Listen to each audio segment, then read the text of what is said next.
ఇక తాడేపల్లిలో సజ్జల రామకృష్ణారెడ్డి మాట్లాడుతున్నారు. లైవ్ లో చూద్దాం. అంగన్వాడీ వర్కర్స్, హెల్పర్స్, అంగన్వాడీ కార్మికులు సమ్మెలోకి దిగిన విషయం, అలాగే ఆ నేపథ్యంలో ప్రభుత్వం వైపు నుంచి మేము ఒకసారి చర్చలు జరపడం, అంతకుముందు సిఎస్ గారి స్థాయిలో అధికారుల స్థాయిలో చర్చలు, తర్వాత గ్రూప్ ఆఫ్ మినిస్టర్స్ వాళ్ళ దగ్గర చర్చలు జరగడం,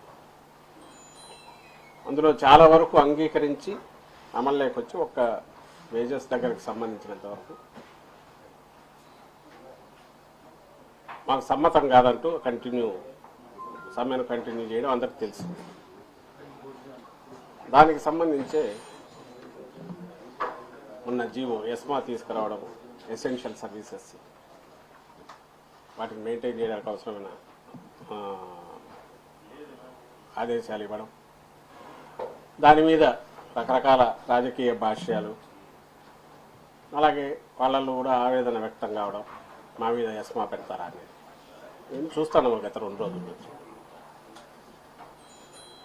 ఈ నేపథ్యంలో ఈరోజు కొన్ని ఆడియో మెసేజ్లు కూడా వాళ్ళ గ్రూప్స్లో సర్క్యులేట్ అవుతున్నాయి చూసాం.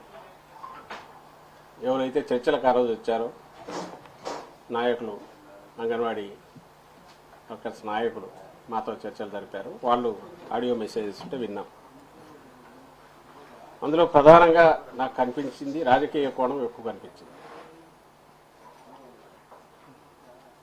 ఈ నాయకులు, అంగన్వాడీ వర్కర్స్ నాయకులు వాళ్ళు రాజకీయం చేస్తున్నారని నేను అనట్లేదు, కానీ వెనక ఉండి నడుపుతున్న వారు కానీ, ఏ యూనియన్లు అయితే ఉన్నాయో, ఏ పార్టీలకైతే అనుబంధం ఉన్నాయో ఆ పార్టీలు కానీ, అవి అయితే రాజకీయపరమైన అజెండాతోనే చేస్తున్నాయనేది ముందు నుంచి తెలిసినప్పటికీ ఈరోజు వీళ్ళ మెసేజ్లో అది బహిర్గతమైంది. దీని రిపర్కషన్స్, ఇవి ఎంతవరకు ఉంటాయనేది ఆలోచించడం కంటే, ఇంతమంది ఉన్నాం కదా, 1,00,000 మందిని మనం అనుకున్నది రాకపోతే ప్రభుత్వాన్ని అయినా దించేంతవరకు పోగలం అని ధీమా బయట నుంచి ఆర్గనైజ్ చేస్తున్న నాయకులు లేదా పార్టీల నుంచి ఉందని వాళ్ళ మాటల్లోనే వ్యక్తమవుతుంది ఆడియో ఇది వింటే.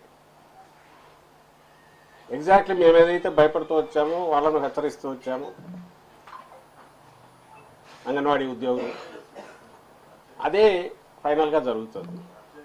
నేను చెప్పదలుచుకున్నది ఒకటే, మేము అంతకుముందు అడ్రస్ చేసిన ఏవైతే సాల్వ్ కాగలిగినవన్నీ చేసుకుంటూ వచ్చాము, ఏదైతే ఇమ్మీడియట్ ఈ టర్మ్లోనే ఇప్పుడు చేయడం కుదరదు కాబట్టి తర్వాత భవిష్యత్తులో దాని గురించి, ఇది ఎన్నికల సమయం, ఎన్నికలు వస్తున్నాయి, అయిపోయాక తర్వాత మాట్లాడదాం, దాని గురించి ఏదైనా సానుకూలంగా చేయడానికి వస్తుంది, యాదాత్మం అయితే చేయలేమని చెప్పారు. అది ఏదో బెదిరించడానికో, వాళ్ళు ఎట్లయితే సమ్మె అనేది బెదిరించడానికి మేము చేయట్లేదు అంటున్నారో, నిజంగా చేయట్లేదు కూడా అని ఇన్నాళ్ళు అనుకున్నాం, కానీ ఇప్పుడు చూస్తే అది కనిపిస్తుంది. అలాగే ఇటు ప్రభుత్వం వైపు నుంచి కూడా ఉన్న పరిస్థితిలో ఇంతకంటే ఇప్పుడు పెంచడం కుదరదు, నెక్స్ట్ ఖచ్చితంగా వచ్చే సంవత్సరం దాన్ని తప్పకుండా ఆలోచిస్తూ ఉన్నప్పుడు అందులో కూడా అంత నిజాయితీ ఉంది. వాళ్ళ డిమాండ్లో ఎట్లయితే నిజాయితీ ఉందో, లేదా వాళ్ళు రాజకీయాలకు అతీతంగా తమ సమస్యను ప్రభుత్వానికి విన్నవించుకున్నారో, ఇటు ప్రభుత్వం వైపు నుంచి కూడా అదే నిజాయితీతో చెప్పారు. అది మేము రాజకీయ కోణంలో అది జరగకుండా చేయడం కోసం భ్రమలో పెట్టడానికి ఏదైనా మాట్లాడి ఉంటే డిఫరెంట్, కానీ ఆ రోజుకు ఈ రోజుకు అదే స్టాండ్. ఆ రోజు కూడా ఇదే చెప్పాం, ఇట్లా సమ్మె చేస్తూ ఎంతకాలం అని ఇది ఉంటారు ఒకటి. రెండవది, ఇంకో పక్క దీని మీద, ఈ ప్రోగ్రాం మీద, అంగన్వాడీ ప్రోగ్రాం మీద లక్షలాది మంది పిల్లలు, బాలింతలు, గర్భిణులు, మహిళలు డిపెండ్ అయి ఉన్నారు, కుటుంబాలు డిపెండ్ అయి ఉన్నాయి. వాళ్ళకిచ్చే ఫుడ్ కానీ, రేషన్ కానీ, రెగ్యులర్ సప్లైస్ కావాలి, మళ్ళీ మంత్ వచ్చింది, అది మొదలవుతుంది, దానికి అవసరమైన ఏర్పాట్లు జరగాలి. అంటే ఎక్కడో ఒక పాయింట్ దగ్గర గవర్నమెంట్ ఆ ప్రత్యామ్నాయ ఏర్పాట్లు చేసే ప్రయత్నం చేయడము, లేక మిమ్మల్ని మీకు నచ్చజెప్పి చేయించడము ఏదో ఒకటి చేయాలి.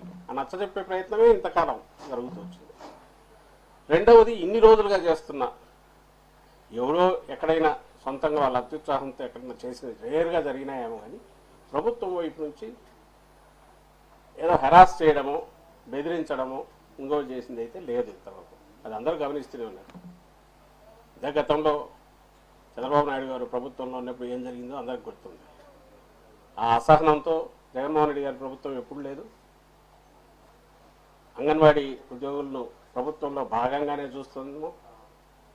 ప్రభుత్వం ఏదైతే చాలా ప్రెస్టీజియస్